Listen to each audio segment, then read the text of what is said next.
Buenas tardes, bienvenidos, muchas gracias por venir, muchísimas gracias a Lola, como siempre, por la hospitalidad de la maravillosa librería Rafael Alberti. Es un placer, y es un placer también tener a Juan Manuel para presentar este nuevo libro de Vandalia, que es una recopilación de los últimos 20 años de su obra, y voy a ser muy breve, porque tenemos a Juan Manuel, que es uno de los mejores lectores de España o de Europa, y le dejaré a él que entre en profundidad en el libro, pero sí quería decir algunas cosas. Lo primero, citar dos libros de Juan Manuel que también se han publicado en Vandalia, dos magníficas antologías, una sobre el Ultra, Las cosas se han roto, que tiene ya algunos años, y otra que hizo con Juan, te presentó aquí, y otra que hace tiene... 5 o 6 años, ¿no? No, bastante más, por lo menos 12, ¿verdad? ¿Tanto? Sí. Los edificios 12, dicen, no menos. No puede ser. Y otra más reciente que hizo con Juan Bonilla, Sí. Tierra Negra con Alas, que más o menos es la misma época, algo posterior, hasta los 20 y 30, de la vanguardia latinoamericana. Yo que llevaré ya más de 500 libros para la Fundación Lara y para lo que no es la Fundación Lara. Creo, si tuviera que elegir 10, creo que esos dos libros de antologías de Juan Manuel estarían entre los que más orgulloso me siento. Solo nos queda ya traerlo con obra propia, José Carlos, a ver si lo convences tú. Le dejamos que publicara con su amigo Andrés la recopilación de la poesía reunida, pero bueno, el nuevo no lo debería dar José Carlos.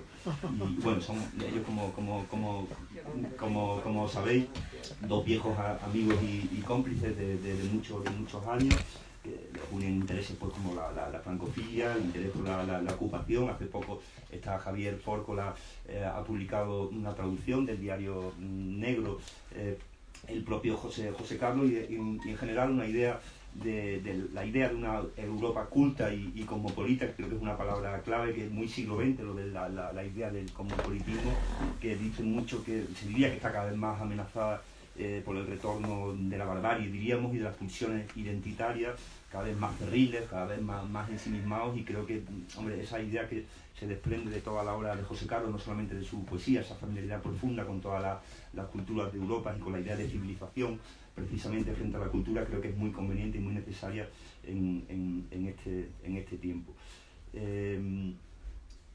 La historia editorial, los editores ya sabéis, preferimos siempre la obra nueva. Tenemos esa superstición como los periodistas de los inéditos. Cuando José Carlos se puso en contacto para publicar obra suya en Vandalia, yo le decía que lo que más nos podía interesar era la obra nueva, y él tenía un libro nuevo, efectivamente, El árbol de los cormoranes, que se incluye en esta edición. Y bueno, estuvimos pensando un tiempo sobre la oportunidad de la recopilación. Yo la verdad es que me alegro muchísimo finalmente de haber decidido que sí, que era oportuno publicar El árbol de los cormoranes, el libro inédito que se incluye en Mediterráneo, porque entre otras cosas no es el único que se incluye, porque José Carlos ha hecho para esta edición, ha traducido sus poemas escritos en mallorquín o el catalán de Mallorca, y de hecho hay otro libro inédito en castellano, que es Cuartet, el segundo que se incluye en la edición, de manera que para los lectores en español son no uno sino dos libros inéditos. Y Cuartet, además, es un libro que a mí yo no lo conocía, claro, porque no leo catalán, y me parece un libro magnífico, especialmente el glosario, como lo hemos llamado en esta edición, que se llamaba Adenda en la anterior. Me parece que es un texto a Juan Manuel que le gustan tanto ¿Perdón? Sí, que le gustan tanto las relaciones y las listas, es un texto lleno de humor, también de melancolía y de tiempo recobrado, que son elementos todos que comparecen en la poesía de José Carlos. De modo que los libros que se incluyen son La dádiva, el primero de la recopilación, Cuartet, que acabo de citar, La venida de la luz, Cuando acaba septiembre, La vida distinta, y ese inédito, que El árbol de los cormoranes, que cubren 2 décadas, una fecha exacta, 2001-2021, y que complementa, como él mismo dice, la recopilación anterior que apareció en Península en 2001, que abarcaba algo más de tiempo, de forma que entre los dos son casi medio siglo de dedicación al género. Hay también 4 poemas inéditos que no se han publicado en volumen hasta ahora, entre ellos uno que a mí me gusta especialmente, Ciudadanos confinados. Fijaos, si hemos leído poemas sobre el confinamiento, prácticamente todos los poetas los han hecho en estos 2 últimos años. Es un poeta, por cierto, de los que está escrito originalmente en catalán, muy bueno. Y bueno, quería también reconocer, porque es amigo de José Carlos, Miquel Barceló, la espléndida ilustración, que es inédita, que aparece en la cubierta, que es muy luminosa, como toda la obra de Barceló, y que también creo que va en perfecta concordancia con el título y con el libro, el contenido de un libro que también lo es, también es luminoso. Bueno, algunas cosas más. En el poema Mapas, por ejemplo, dice José Carlos, hablo del Mediterráneo, una patria como la infancia. Y bueno, más allá de que sea un título sonoro, creo que verdaderamente el concepto y lo que sugiere ese plural también, se lo decía cuando lo eligió, creo que representa muy bien el contenido y también la idea no solamente de la multiplicidad de espacios, de toda la cuenca, de todas esas ciudades que conoce como Alejandría o Beirut, Barcelona, Mallorca, y las que no son mediterráneas también, ¿no? Que también son importantes, como Burdeos, París, Burdeos o París. Pero no solamente decía la confluencia de espacios, sino también de tiempo, ¿no? Yo no recuerdo ahora mismo si lo dice literalmente, que no hay lenguas muertas ni la historia está muerta. Y la pervivencia, la idea de la pervivencia del pasado en el presente, creo que está muy, muy presente en la poesía de José Carlos. A mí, como soy de clásicas, eso me conmueve especialmente, porque es un ensanchamiento de la realidad, lo que yo veo más allá de una definición estrictamente poética. El mundo que a mí me sugiere es esa conciencia de todo lo anterior que ensancha de un modo extraordinario la vivencia del presente. Creo que es una de las ideas. Dice también en El canto de los pájaros, que me parece un prólogo elegantísimo. Fijaos, los libros de poemas con prólogo son problemáticos, lo dicen siempre los poetas con razón, ¿no? Pero bueno, es una pieza casi un poema en prosa prácticamente, ¿no? Es gracioso cuando dice no quiero hacer una poética, ya estoy cayendo en la poética. Y dice en ese prólogo, cuando cantan al amanecer se entiende, nosotros celebramos la vida entre la naturaleza y la civilización. Esos dos conceptos, la naturaleza y la civilización, no la cultura, insisto, porque es la contraposición que creo que sigue vigente de la época de la Gran Guerra y antes, la presencia de la naturaleza y esa idea milenaria de la civilización, creo que son las dos coordenadas en las que se mueve siempre su poesía. Es un culturalismo, el suyo, vivido, ¿no? Que me parece también importante, que no es decir, no es decorativo, no es letra muerta, como en otros poemas en los que sentimos que es un aparataje, ¿no? Que no tiene un fundamento en la vivencia. No ocurre así en la obra de José Carlos. Y por decir alguna idea más, que ya me estoy extendiendo demasiado, me gusta la conciencia que hay de declinación. Hace poco ha salido una traducción del ensayo sobre la literatura del joven Gibbon, que estaba inédito en castellano, una traducción que la recomiendo, de Antonio Lastra, y él traduce el título que siempre usaba Borges en inglés, el Decline and Fall. Él dice declinación. Hablaba con Juan Bonilla y él decía, pero declinación no significa eso. Digo, claro que sí. Vamos, que el cultismo de declinación lo hemos leído como declive, ¿no? Y entonces esa idea de declinación, digo, que está ese fin de mundo, ¿no? Que lo dice incluso expresamente en alguna ocasión, no se traduce en una mirada quejosa, que eso a mí me parece importante también, o lastimera, ¿no? Muchas veces cuando se lamenta, por ejemplo, la pérdida de las humanidades y todo el sustrato cultural de Occidente, son como jeremíadas que, aunque compartamos el fondo no nos gusta la manera de expresarla. Yo creo que en la poesía de José Carlos hay un componente celebratorio que impide caer en ese vicio, diríamos. Es una dicción, no lo vamos a descubrir ahora, muy elegante, también lo que tiene de poesía narrativa y ese vínculo con la tradición, la lealtad a los maestros y una cosmovisión que, por desgracia, podríamos decir ya que es un poco extemporánea. Acabaré recomendando un libro de otro editor, que es algo que siempre debemos hacer, y en este caso no es de Javier, pero sí de Elba, que es un libro que, hombre, yo como lo había leído muy recientemente, verdaderamente, y explica también los fundamentos de la cosmovisión de José Carlos, una conversación publicada por Elba en 2020, es decir, hace muy poco. Yo empecé a revisar el libro con ese libro muy presente, ¿no? Y verdaderamente ayuda mucho, porque ahí realmente todas las coordenadas que he sugerido y otras muchas que se pueden decir están presentes no solamente en la poesía, sino también en la obra periodística, la narrativa, etcétera. Daniel Capó y Nadal Suau, que son prácticamente discípulos de José Carlos, y ahí, por ejemplo, dice, no he encontrado el libro en casa, Javier, porque el desorden de los libros no lo he encontrado, y entonces he tenido que mirar la propia crítica que hizo, lo reconozco. Por eso acabaré ya con esto. Habla del ámbito mediterráneo como su verdadera casa, ¿no? Que es una cosa que de alguna manera está prefigurando esto. También hablan de ese universo propio al que también me he referido. Yo creo recordar que dicen lo yopiano, de la idea de la poesía como un don, que a mí, la verdad, debo reconocer que esa idea sacralizada de la literatura, que es un poco tardorromántica, si se quiere, a mí me encanta.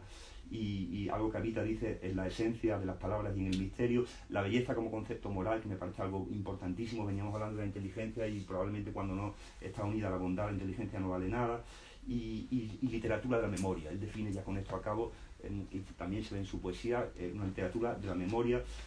Yo pertenezco, dice José Carlos, a esa familia y en fin, lo que decía antes también, junto a esa pulsión elegíaca que está indudablemente en su obra y también en su poesía, hay también esa otra faceta celebratoria, que es lo que la convierte es una obra luminosa.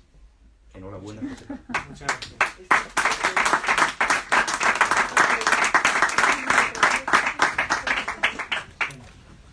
Pues muchas gracias. Encantado de estar aquí en esta acogedora librería de Lola. Efectivamente, pues fue donde se presentó la antología ultralista.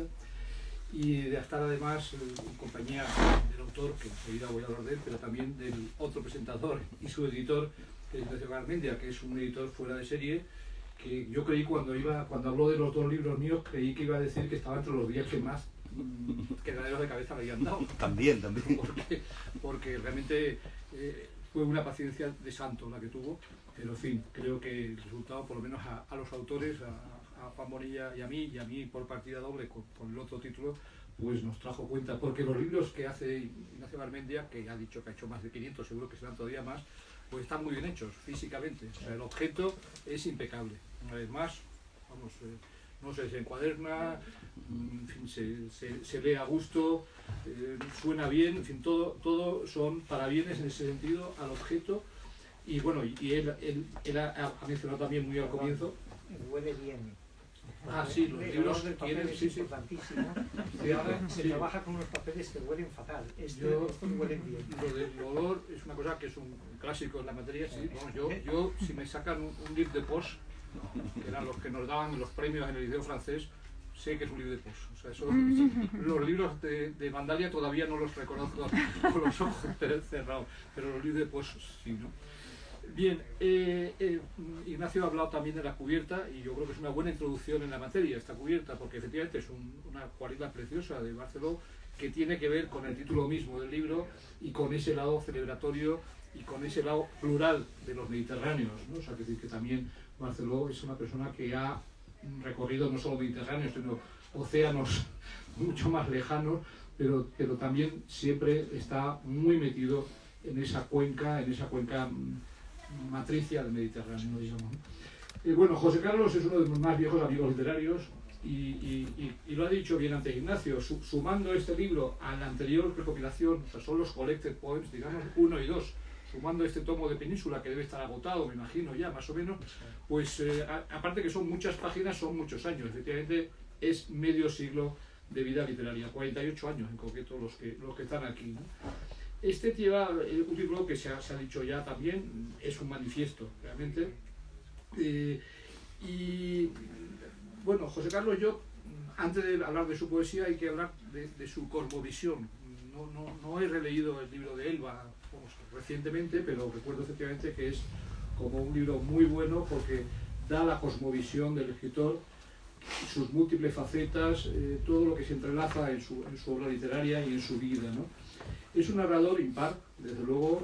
Los que lo conocen por el informe Stein, o la Cámara de Ámbar, o a la del Tercer Hombre, o el Mensajero de Argel, etcétera, etcétera, hasta llegar a Oriente, pasando por Reyes de Alejandría o por París, Suiza 1940, pues saben que esto es así, ¿no? Saben que también los que han leído Pasaporte Diplomático, los que han leído algún texto que yo ya no recuerdo si está recopilado, aquel de los bares de Palma que tienes, esa especie de... Creo que está metido dentro de la Cámara de Ámbar. Después está la Cámara de Ámbar, pero vamos, ese libro en concreto yo lo recuerdo porque luego hablaré de las listas, que lo ha citado como algo que me gusta.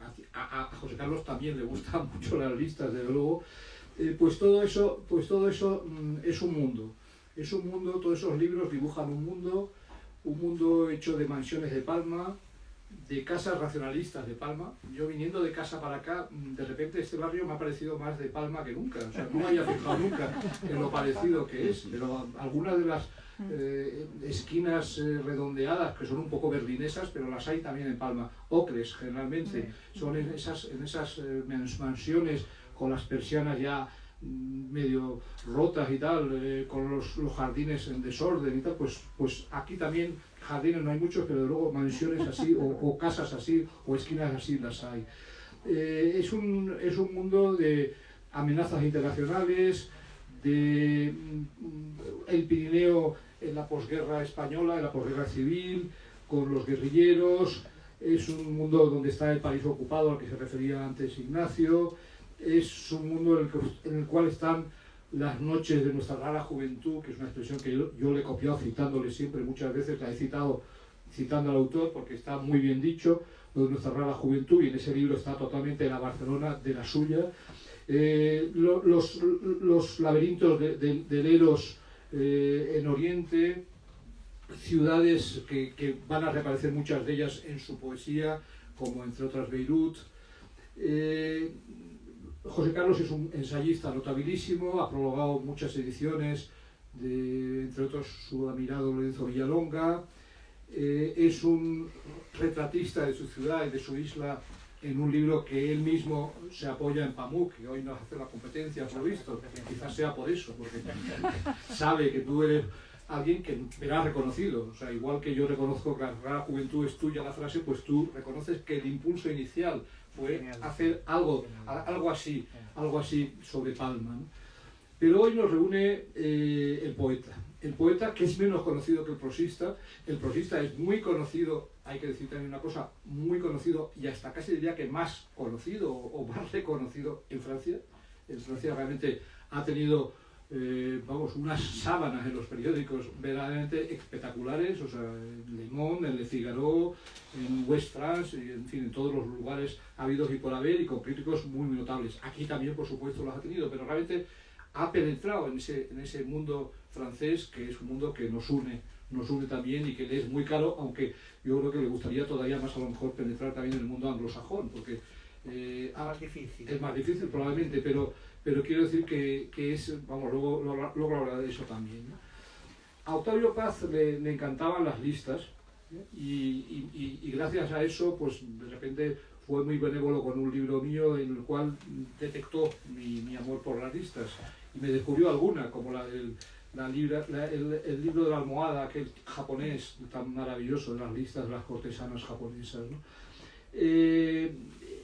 En esos papeles mallorquines de los bares, pues José Carlos intentaba una lista de todas esas cosas. Tenemos un amigo común también al cual le gustan mucho las listas, y el otro día nuestro amigo Vidal Folk presentó un libro suyo que se llama El Pangolín, que es una verdadera lista, es como un atlas borgiano del mundo que le gusta.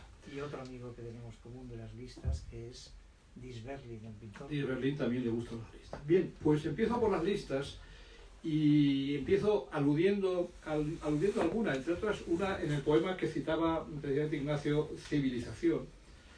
Pues nos encontramos en el gesto de índice y pulgar que ha invocado a mi amigo, estaban las tablillas del escriba, los retratos del Alfayum, la estructura de la casa romana, el Evangelio de San Marcos, el taller de Bruegel el Viejo, el café y el tabaco, el vino y el té, los salones del 18, el quinteto para cuerda de Schubert, las terrazas de los bares, los viajes, la Bauhaus, París, Bob Dylan. Ahí está casi todo metido. Si Godard decía que había que ponerlo todo, había que meterlo todo en una película, pues aquí en un poema de repente es como una especie de poética también, o de poética a través de cosas amadas, ¿no? Y en el anterior tomo de los Collected Poems, pues nos encontramos en Ultramar, un poema, y no son los dos únicos que voy a leer un poco en extenso, las listas no hay que leerlas enteras. Escribiré Glorieta y Café Colonial, Panamá, Correajes, Revólver, Desierto, Espingarda y Sampán. Escribiré Rutas de Misterio, Mapas, Cavernas, Burdel y Macao, Flux de Seda, Cris, Salacot, Catre Hundido y Mosquitera, etc. Es una lista esta bastante de Berlín, por cierto, también.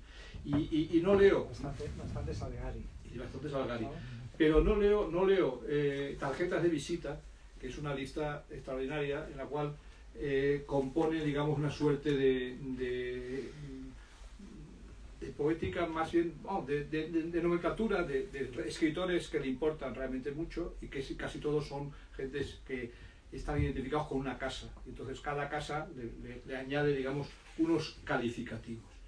Y en ese sentido, pues yo voy a hacer una lista de cosas que hay en la poesía de José Carlos en general y en particular en este tomo, pero en realidad voy a mezclar un poco los dos, con permiso del editor, porque realmente los dos forman, vamos, y hay que ponerlos como juntos en las estanterías, ¿no? Lo primero que empezaría es, en esta lista, por el mar, los árboles, los jardines, las estaciones del año en la isla de Mallorca y el verano, el sonido de las cigarras. Es algo que José Carlos lo identifica muchísimo. lugares de esa isla, pues casas que se abandonan, marinas a las que se va y de las que se viene, el mar de los veranos. Aquí hay en un poema que se titula así, yo vería un homenaje implícito a Julián Ayesta y Elena o el mar del verano. Y aquí también está otra Elena, que Julián Ayesta acabó casado con una Elena también, ¿no? Yo empecé casado con una Elena. Pues eso, entonces el mar de los veranos, vamos, es un homenaje a ese escritor septentrional, nada mediterráneo, aunque yo recuerdo que cuando lo conocí, delante de un cuadro de Alfonso Albacete, que es un pintor muy mediterráneo, me dijo, este pintor, el autor de este cuadro, sería un muy buen ilustrador de Elena o el mar del verano. O sea que veía que aquel verano gijonés podía tener algo de mediterráneo por algún lado. Todo este mundo de la isla y de la naturaleza aparece y aparece y aparece en muchos de los mejores poemas del libro y en aquellos poemas más celebratorios, precisamente. Estoy totalmente de acuerdo con la palabra que utilizaba antes Garmendia. Ampliando el círculo, es una poesía la suya de amor por el Mediterráneo.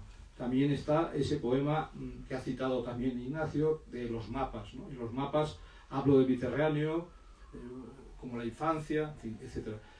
Hay una teoría, de alguna manera, del Mediterráneo en la propia poesía. La hay en muchos textos en prosa, en muchos textos ensayísticos, ¿no? En muchos textos ensayísticos. Mediterránea se titula un poema. A primera hora la casa duerme y el mar es una lámina de platino bajo el taller celeste. Lo voy arrancando hierbas con la azada. Es un ritmo más del verano, como tantos, el paseo matutino, los baños, la siesta, etc. Se hablaba antes de tradición, y yo me marcaría en esa tradición, en ese respeto al pasado, a la memoria, a la tradición, una devoción familiar, un encuadre, un encaje en una familia que son los padres y son los hijos, y en concreto emocionan mucho los varios poemas en los cuales José Carlos está en este libro, además, porque es en esa franja de tu vida en que tuvieron lugar esas muertes, primero la muerte del padre, luego la muerte de la madre. Son poemas muy, muy buenos, en los cuales dice cosas difíciles de decir, y también las enlaza con su propia vida en un poema que no es un poema funeral, que no es una elegía, sino que es un poema celebratorio de la vida, en el 60 aniversario, en sus 60 cumpleaños, que termina con dos versos estremecedores. Hacía sol y el cementerio estaba desierto, como un salón de piedra esperando a sus invitados, ¿no? El poema de la Navidad también sería un poema un poco en esa misma línea. Luego está el gran tema, evidentemente, de las ciudades, ¿no? En la lista tienen que aparecer ciudades. Palma es una opción vital de quedarse. José Carlos estudió en Barcelona, como lo recuerda en ese libro de los Reyes de Alejandría, donde está Bob Dylan y muchas otras músicas de esos años, pero una y otra vez lo que celebra es el vivir en Palma y el vivir en la isla.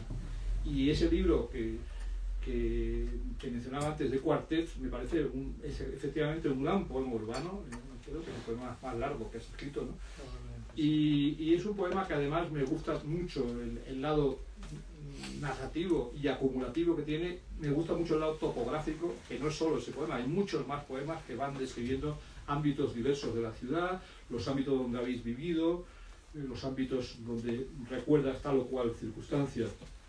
Y está muy bien efectivamente ese glosario que recuerda pues algunos autocomentarios que hacen algunos poetas a veces cuando publican sus obras. En este caso ya iba, creo que recordar que en la primera edición también estaba el glosario. ¿Sí?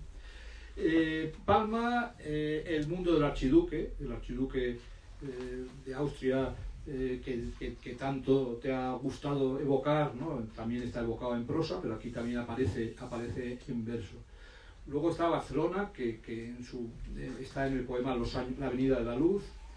Está evidentemente París, eso es una ciudad que compartimos y donde hay postales, donde hay una evocación de Reduejo en París, donde están los jardines para mí muy familiares de Luxemburgo y donde está este precioso poema Nevado en París, ¿no? que es el que da título al árbol de los cormoranes, ¿no? París es un lugar donde siempre pues, se vuelve y el poeta se siente también en casa.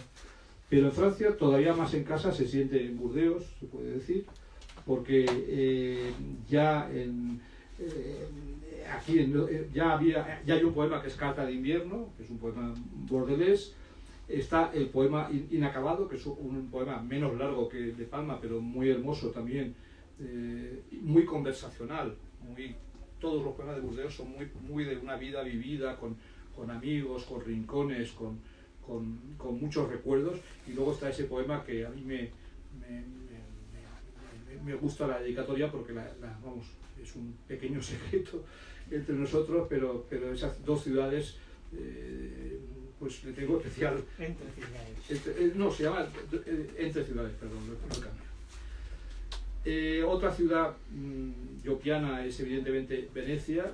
Precioso ese poema Vermeer en Venecia, donde de repente una circunstancia, un personaje entrevisto, pues te vas a esa ciudad. Eso pasa, lo decía Filippo de Pisis cuando hablaba de una calle de Ferrara en la que uno creía estar en Brujas, pues tú estabas en una calle de Venecia donde creías estar en Delft, ¿no? Nápoles, en este libro hay una especie de intermedio que se cruza en el árbol de los Cormorales, en concreto en esa zona está un intermedio napolitano con muchos amigos, muy conversacional también, donde me gusta especialmente el poema Acuario, donde sale incluso Junger por ahí de por medio. Otra ciudad absolutamente tuya, aunque no sale en este tomo, es Londres. No sale, me parece, aquí, pero sí salía en el anterior un poema donde salían varios lugares del mall, etcétera, y salía la maravillosa Casa de la Vida de John Swan, ¿no? Que le gustaba tanto a nuestro admirado Mario Praz. Y en este libro me gusta especialmente, evidentemente, la Beirut Song, que es otro Mediterráneo muy alejado, que tú estuviste antes que yo allá, pero cuando yo estuve entendí el poema y entendí en general lo interesante que es esa ciudad, que para mí antes solo era literatura, pero que ahora ya es parte de lo que Mario Praz llamaría el mundo que he visto. Y luego están las ciudades que no conoces. Me parece que Kabul no has estado, pero sale. Kabul era mi perro, ¿eh? Ahí era tu Era un perro. perro, pastor alemán que teníamos y se llamaba Kabul. Viena sale de rebote. De rebote, bueno, pues, pero siempre es evocadora, ¿no? O sea, la mención de la ciudad. Y decía que tampoco has estado, salvo literalmente, en Estambul, pero el último poema del libro es precioso, Bizancio. Se acaba septiembre, mañana de niebla, los madroños como lámparas de aceite iluminan el bosque. De alguna manera aquí recoges lo que contiene la palabra Bizancio de un mundo, pero a la vez lo haces en un poema totalmente paisajístico y mallorquín. Pero más que Estambul es el fin del mundo cristiano, ¿no? Sí, bueno, pero que remite a esa ciudad. La literatura es otro capítulo, lo dices en el prólogo. La poesía sobre poesía, si te ha interesado, la literatura sobre literatura, la galería de espejos que supone leer y escribir sobre lo que se ha leído, escribir, es decir, encontrar la inspiración, que es algo que allí el gran maestro en ese sentido, aunque sea un maestro muy desordenado, es el Trapán, ¿no? que incorporó tantas pequeñas gemas que iba encontrando en todas las literaturas en su literatura. Aquí hay muchas referencias clásicas a Homero o a Horacio. Hay muchísimas referencias en toda tu obra poética. Ya en el primer tomo de los Poetic Poems estaba el poema Anglofilia, ¿no? Que es un poema muy definitorio de una manera de mirar lo inglés. El hombre es una casa amueblada por recuerdos donde habita agazapada la entraña del miedo, y luego vas metiendo objetos, vas metiendo la pintura de Turner, etcétera, etcétera. La anglofilia incluye a Gibbon, a Pepys, a Eliot. Es la segunda vez que utilizas a Eliot como una especie de figura de diálogo, igual que utilizas en algunas colaboraciones en prensa a Borges y a Bioy, ¿no? Como figuras de diálogos. Pues aquí sería el papel de Eliot, y aparecen Isaiah Berlin, Spender, Lawrence Dorrell, Graves, Cyril Connolly, un preciosísimo poema sobre ese gran personaje que fue el autor de La tumba sin sosiego, y también tu admirado Chatwin. Francia es toda una parte de la biblioteca y de tu mundo literario. Ya en el tomo 1 había un poema que no era sobre un escritor, pero que era Diva del Imperio, pues es una canción de Eric Satie, evidentemente, y está esa plaquette que luego está incorporada a tu poesía reunida, que es borandiana, con Disberli precisamente, que fui uno de sus editores. Está Blaise András, está Modiano, que aparece aquí de refilón, de repente, Modiano también compartido e inasible siempre, y está de repente una figura que me ha sorprendido encontrarme en el libro inédito, que es Dominique Horry, con ese poema sobre ella y Jean Paulhan y la historia de O, que me parece un poema, vamos, que no sé si tiene nota después explicándolo, porque... No, yo creo que el poema lo explica bastante bien. Sí, lo explica, pero vamos, hay que conocer los entresijos literarios. Es la historia bonita, la historia bonita que está detrás. El resto de literaturas europeas obviamente comparecen, Rilke, Junger, los rusos con Brodsky a la cabeza, nuestro admirado Jagajewski, que nos ha dejado demasiado pronto, Lezama, Borges, Derek Walcott, Cavafis. Es un mapa realmente inacabable. Una palabra que también ha empleado Ignacio antes, la historia. La historia está siempre presente en tu obra narrativa, desde luego, en tu obra ensayística y en la obra poética también. La obra poética también es la obra de alguien que ve el estado del mundo, ve el siglo que ha quedado atrás con sus 2 guerras mundiales y tantas otras barbaridades y totalitarismos, que ve en Beirut las ruinas más recientes de guerras, que ve la guerra misma que hay hoy, que todavía no está en tu poesía, evidentemente, pero que lo estará seguro. Y bueno, allí me ha vuelto a impresionar, pues un poema que ya estaba publicado en un libro anterior, el Deutsches Requiem, que es un poema que me recuerda un poco al de los muertos de Gandesa que escribió Pelucho, ¿te acuerdas? Sí. Un poema también de cementerio, ¿no? En las literaturas me he saltado una hoja donde había apuntado tu devoción por Ferrater, por Pelucho, que hay aquí un poema maravilloso de homenaje a nuestro recordado de cuando murió Pelucho. De cuando murió Pelucho, 21 de febrero del 2003, lo veo ahora muy delgado, una fotografía reciente, en fin, cuentas todo lo que le debemos a Pelucho, sí. Le debes tú en cuanto a Pelucho, y también en el tomo 1 había algo un poco equivalente, que era el tributo villalonguiano, ¿no? La historia la acabo de mencionar. El amor por los objetos parece algo evidente y que compartes. Está en el tomo 1 un poema titulado Objetos de escritorio, que es una lista de tu escritorio. Está lo mismo aquí en este tomo en El carnero ruso, que está en un poema muy casa de la vida de Praz. Esto hay que ligarlo directamente con tu gusto por Praz, por tu gusto por alguien que compartimos la aventura de traerlo a España, que fue Pierre Letán, el recordadísimo Pierre Letán, que ninguno de los dos hemos tenido la suerte de poder pillar nada en la subasta maldita que hubo. Lo intentamos, pero no pudimos. Y ese amor por los objetos es el amor por las casas, las propias y las ajenas, y las casas incluyen los cierres de casa, los cierres por fallecimiento, las pérdidas de casa, los cambios de casa. La pintura se ha mencionado por Barceló, se ha mencionado por Pierre Letán, se ha mencionado por Gilles Berlin. Hay una carta a Gilles Berlin, tienes una carta entera escrita, y la lista de tus pintores amados es bastante larga, incluye para mi felicidad también a Fabricius, aquel maravilloso pajarito, el jilguero, incluye a sobre todo pintores figurativos, incluidos los del 18 francés, pero también tienes de repente guiños a Anselm Skelly, a Rothko o a Juan Uslet, de repente aparecen. Se ha dicho, sí, exactamente, se ha dicho antes también tu capacidad para hacer poemas largos, que es una cosa no muy frecuente en la poesía española, es una cosa más de la poesía inglesa, y eso es tu principal sello inglés en tu poesía, que luego tiene tantas otras cosas que no son inglesas, sino que son solo tuyas, y son muy de ese paisaje nutricio, ese paisaje que tú dices que de repente es una cosa, y casi termino con esto, Tú dices que, en el prólogo dices que la poesía entra por la ventana, ¿no? Es una imagen preciosa, es decir, de repente abres la ventana, la luz entra y ya está el poema, es como una... Luego hay mucho trabajo para decir eso, pero es verdad que a veces los poemas surgen así, ¿no? Y la última palabra que utilizaré es la palabra melancolía, porque es un libro que también tiene mucha melancolía, porque entre las listas están las de los amigos muertos y de las casas idas o las gentes idas, ¿no? Estaba buscando en este libro, tengo algo anotado.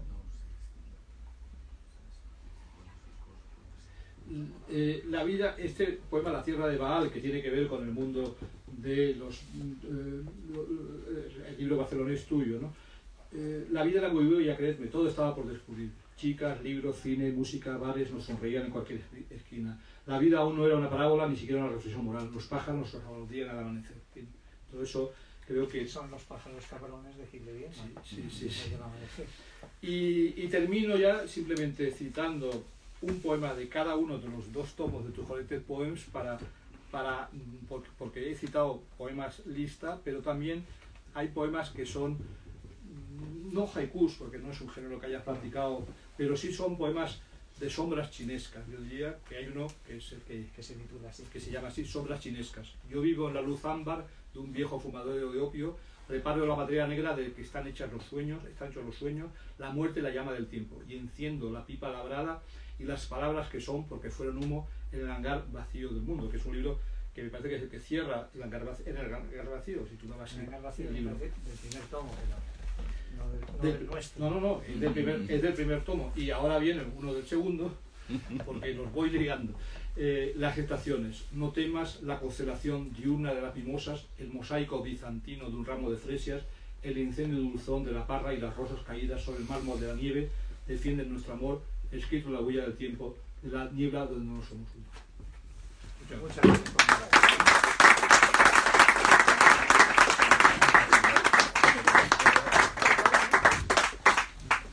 Buenas tardes a todos. Muy contento de estar entre vosotros. Y se ha hablado aquí del tiempo y de los casi 50 años de escritura de poesía. Lo que yo me pregunto es si cuando se escribe poesía, que es cuando uno es poeta, no cuando va por la calle o piensa, sino solo en el momento de escribir el poema, existe el tiempo. ¿Se oye mal? Ahora. ¿Se me oye mejor? Ahora. Si existe el tiempo, porque el tiempo, el poeta es un ser que está atravesado por el tiempo y que está atravesado por todos los tiempos, pero que al mismo tiempo es atemporal. Su voz es absolutamente atemporal. No es ni del año que está escribiendo, ni del pasado, ni del futuro. Es de otra parte, ¿no? Entonces, yo aquí he apuntado una serie de rasgos sobre los que me interesaba hablar, ¿no? El primero era esa temporalidad de la poesía, de la que hablaré al final, y luego de la otra voz. El poeta no habla por la voz, con una voz humana o con una voz social o con la voz cotidiana y la voz habitual de su vida, sino habla con una voz que tiene algo de revelado. Ese algo de revelado es muy diferente de lo que ocurre cuando un escritor narra. Cuando un escritor narra, tiene hallazgos en la medida que va aprendiendo lo que sabe cuando lo escribe, y que antes de escribirlo no sabe con exactitud qué es todo aquello que sabe. Cuando va escribiendo narrativa, va averiguando todo lo que sabe y no era consciente de que lo supiera. En la escritura del poema es diferente. En la escritura del poema no hay hallazgos, sino que hay una cosa revelada. Y como todos somos racionales y tenemos razón, no somos tontos en pensar que esa cosa revelada nos viene de los hados, del destino, ni de algo así. No. Pero sabemos perfectamente que la voz que nos empuja a escribir el verso y el poema no es nuestra voz diaria, no es nuestra voz cotidiana. Y que uno no es vidente, pero sí que la intuición es un modo de conocimiento poético, o la intuición poética, perdón, es un modo de conocimiento, y sí que dejamos descansar diariamente esa voz porque no queremos que se desgaste, no queremos que se gaste. tenemos tanta fe en esa voz que no conocemos, repito, las 24 horas del día, que no queremos que esa voz se pierda en algún momento, ¿no? Entonces, yo tengo dos imágenes en las que he pensado estos días para hablar aquí, que me gustan mucho como ejemplos o modelos de cuándo ocurre que esa voz llega, ¿no? Una es una que sale en una conversación.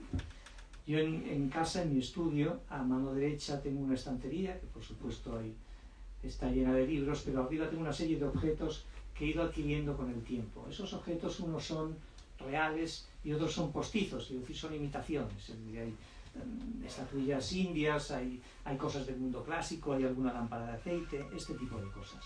Entonces yo normalmente en ese estudio escribo por las tardes, pero una mañana estaba allí escribiendo y entró el sol por el ventanal izquierdo y dio solo sobre las figuras que hay en la parte superior de esa estantería, y esas figuras cogieron de repente todo su sentido histórico y todo su sentido cultural, y eran una metáfora de lo que hablábamos antes como de la civilización. No creo que llegara a 1 minuto y medio, pero todas estas figuras se iluminaron primero todas y después fueron perdiendo luz las de la izquierda y ganando las de la derecha hasta desaparecer. El poema nace de la misma manera. Y para reforzar eso, contaré una anécdota que cuento en el prólogo, que es una anécdota que cuenta Brodsky en un libro maravilloso sobre la ciudad de Venecia.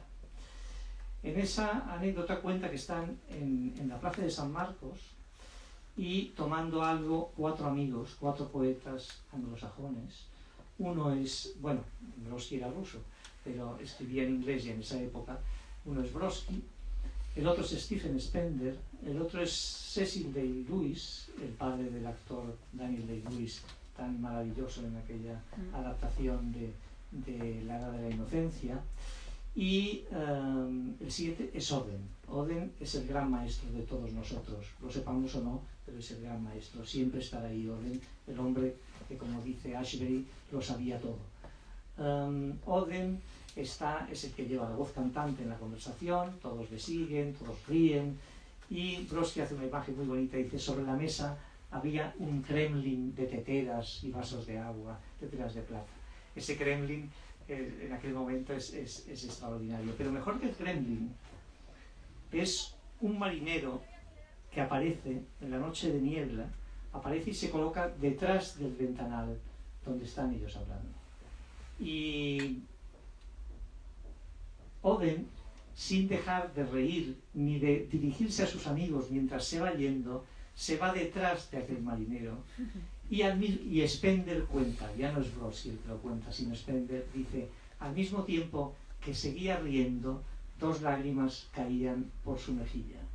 Obviamente se fue con el marinero, los dejó a todos, y el marinero era sirve como metáfora de ese motivo de poema que ilumina la vida repentinamente y que no puedes dejarla pasar, ¿no? Todo se ha hablado varias veces de que los 2 tomos son casi 50 años y producen un cierto escalofrío, ¿no? Pero es que es así, son 48 años. Así, los primeros poemas, que hay muy pocos en el primer tomo, pues son de cuando tenía 18, 17, 19 años. Pero consideré que debía salvarlos, ¿no? Pero bien, son casi 50 años, que es casi medio siglo, y uno es consciente diariamente de que todo va envejeciendo a su alrededor. Y que ese todo que va envejeciendo a su alrededor, y con los amigos muertos y los familiares muertos, que es más lógico que los amigos, nosotros llevamos demasiados en nuestra generación. Pero tienes muchos poemas de amigos muertos. Sí, pero es que llevamos demasiados en nuestra generación. Bien, la cuestión es que todo eso que envejece es el espejo donde tú te miras, es el espejo donde tú te has construido a medida que iba transcurriendo el tiempo. Pero hay algo que se escapa de ese espejo completamente. Hay algo que siempre da la intensidad y la luz que tenías el primer día que escribiste o que tuviste la conciencia de que estabas escribiendo un poema. No unos versos, que también era bonita la sensación, pero no es la misma que cuando dices: no, esto ya no son versos, esto es un poema y esto es mi voz, ¿no? O esto es la voz del poeta. Entonces, esa parte que yo confío que dure mucho tiempo, aunque sea con grandes y largos intermitentes, es decir, que espero que dure hasta el final, esa parte es la que te hace que por mucho que todo envejezca alrededor, tu vida envejezca alrededor, los tuyos envejezcan y tú cuando te veas en el espejo veas que ya no eres ni serás, ni muchísimo menos el que fuiste, pero esa parte se mantiene siempre igual, siempre idéntica. Y es ahí donde yo creo que en esa voz y en esa parte está la temporalidad, te decía, del poeta, y al mismo tiempo como todos esos tiempos que lo atraviesan hacen que se conserve la voz. La poesía siempre será superior al hecho biográfico que la provoca, siempre. Como la literatura, si nos apuramos. Muchas veces toda la literatura, cuando es buena, es superior al hecho que provocó aquella escritura. Pero en esa superioridad es donde en el fondo, no es que vivamos, pero es en el único lugar donde respiramos un pequeño resto de eternidad. Muchas gracias.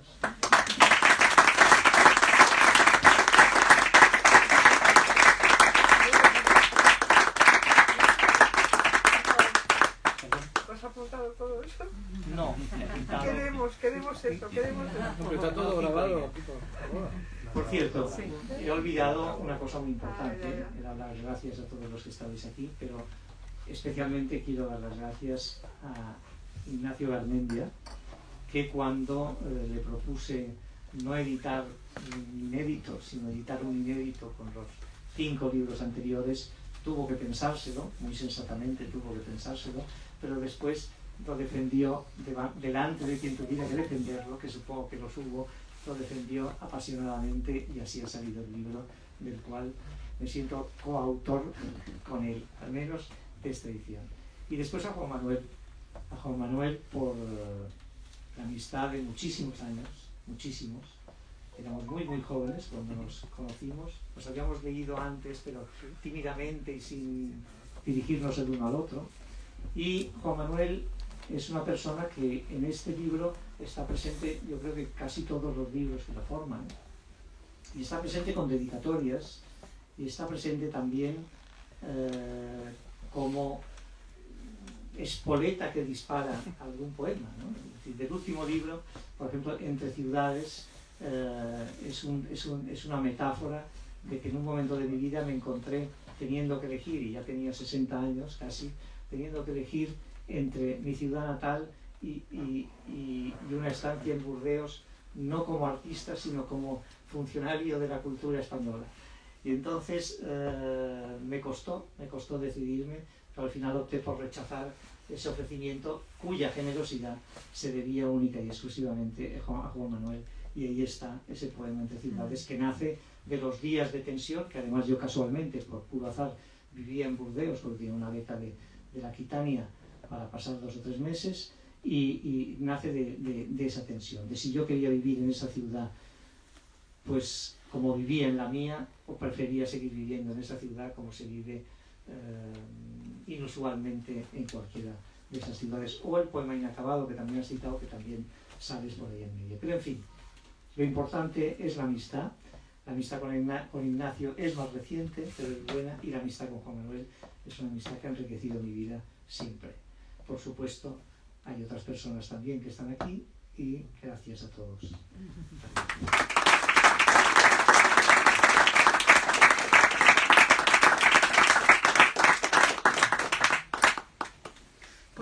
¿Podrías leer un poema? Puedo leer un poema. ¿No?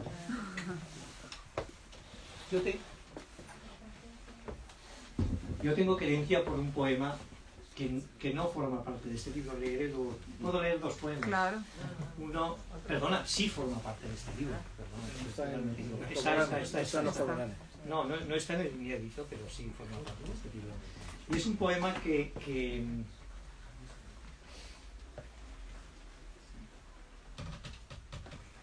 se titula La playa de las mujeres. No recuerdo si es un poema que está... No, la página no la puedo recordar nunca. No sé si está en... Se había perdido eso, ¿recuerda, José Carlos? Pues se había perdido en manuscrito. Bueno, manuscrito, esa cosa de los ordenadores que bailan. Es la página 153. Estaba cerquísima, estaba en la 155. Bueno, es un poema por el que tengo especial preferencia. Y es un poema que, aunque quede muy mal decirlo, pero somos pocos, un poeta por el cual yo siento mucho respeto, un poeta irlandés que murió, que es Seamus Heaney, le dijo a un amigo mío que ha salido antes citado, que es Enrique Juncosa, que le hubiera gustado escribirlo a él. Eso está muy bien y solo se puede decir en petit comité. Pues pongamos que 4... Ah, no, pues ya, eso ya es fatal. Bien, la playa de las mujeres. Algunas mujeres se desnudan frente al mar si no conocen a nadie y nadie las conoce. Se trata del sol y el mar, aunque es cierto que también se saben observadas y se establece un juego, una complicidad pasiva que no sería la misma de sentirse conocidas. Aquí el agua es un símbolo del eterno femenino y un refugio de sus paradojas. Las mujeres se entregan a quien no conocen y luego regresan tranquilamente a sus casas. El lenguaje de su deseo es este, y está bordado en la cenefa de los manteles, el amor del hombre de paso, del viajero a punto de marcharse, y el adiós sin compromiso.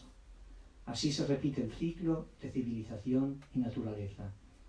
Ellas tienen los útiles, vasija, telar o azada, y saben cuidar la tierra y extraer sus frutos. Ellas fundan como se ponen un vestido. Ellos solo poseen la oscura lengua del cazador y sus viejas trenzas. Las mujeres prescinden de eso y los aman con ojos húmedos, mientras celebran el alfabeto de los cuerpos, como quien desvía el curso del riego en las acequias del huerto, sin que el viajero, el hombre de paso, el nómada, pueda entender nada, salvo saberse un instrumento más, como la vasija, el telar o la azada, un instrumento de su magia que es la vida a la que ellas, de repente, se regalan, y luego regresan tranquilamente a sus casas, donde los amigos, los padres, los maridos, los estables.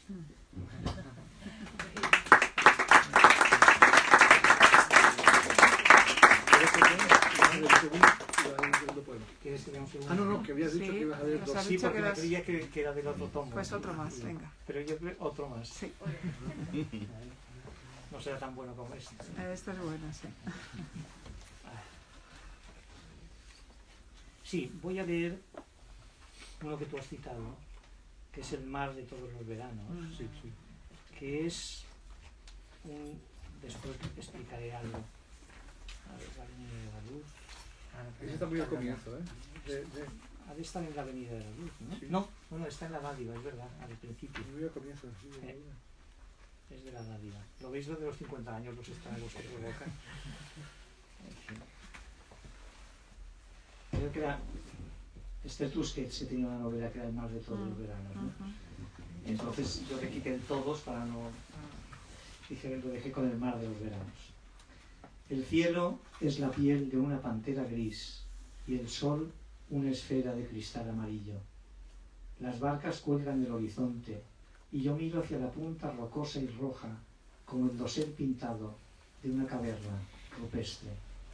Se va la tarde sobre el agua oscura y tú apareces entre las rocas con el paso lento del cazador satisfecho.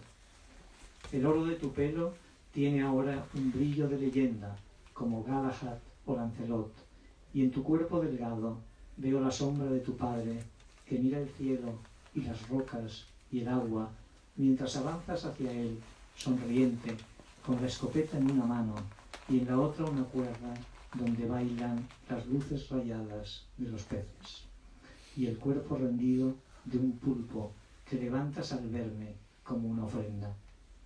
Tus ojos tienen el destello submarino del país de las anémonas y los erizos, de donde vienes ahora, cansado y feliz, como el hombre antiguo, al regresar a casa.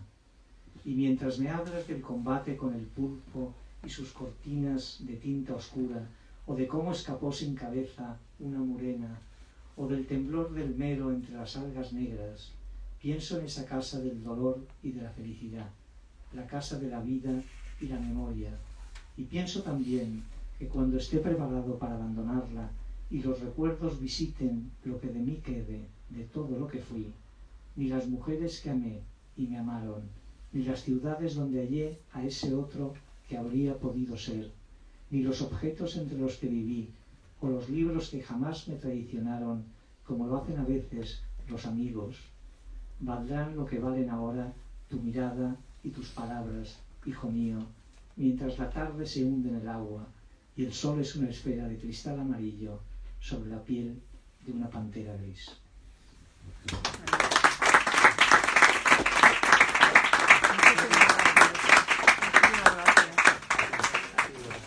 Muchísimas gracias a todos.